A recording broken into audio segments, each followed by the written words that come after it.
এখানে সমস্ত রাজনৈতিক দলের নেতৃবৃন্দ আছে, যে কারণে এই বিষয়টি যেহেতু নির্বাচন সম্পৃক্ত, এই জন্য আপনাদের সামনে আমি তুলে ধরছি। আপনারা জানেন যে রিফাইন্ড আওয়ামী লীগ নামে আওয়ামী লীগকে ফিরিয়ে আনার একটি চক্রান্ত শুরু হয়েছিল। এরপরে জাতীয় পার্টির কাঁধে ভার করে আওয়ামী লীগকে ফিরিয়ে আনার চক্রান্ত শুরু হয়েছিল। তো এই চক্রান্তগুলো ছাত্র জনতা রুখে দিয়েছে। এখন নতুন চক্রান্ত হলো যে আওয়ামী লীগের যারা পদধারী নেতা ছিল তাদেরকে স্বতন্ত্র নামে নির্বাচনে অংশগ্রহণ করতে দেওয়ার সুযোগ দেওয়া।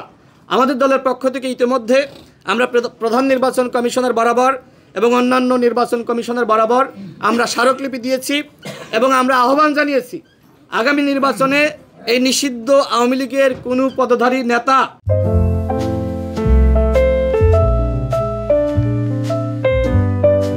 স্বতন্ত্র বা অন্য কোনো নামে নির্বাচনে অংশগ্রহণ করতে পারবে না।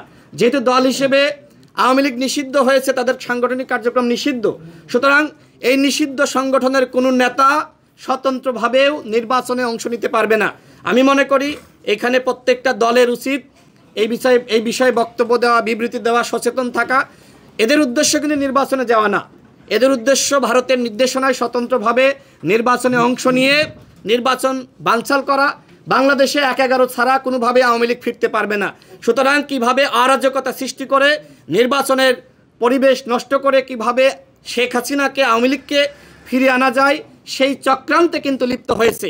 এবং এইটা শুধুমাত্র আমাদের এই দেশীয় আওয়ামী লীগের প্ল্যান না, এটা ভারতের প্ল্যান যে স্বতন্ত্র নামে ৩০০ আসনে আওয়ামী লীগের নেতারা নির্বাচনে অংশ নিবে এবং নির্বাচনটা বানচাল করবে।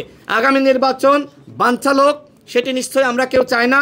সুতরাং আগামী নির্বাচনে ডামি মামি স্বতন্ত্র কোনোভাবেই আওয়ামী লীগের পদধারী নেতারা অংশ নিতে পারবে না। সেই বিষয়ে আপনাদের সকলকে সোচ্চার থাকার আহ্বান জানিয়ে এবং আজকের এই আয়োজকবৃন্দকে ধন্যবাদ জানিয়ে আমি আমার বক্তব্য শেষ করছি।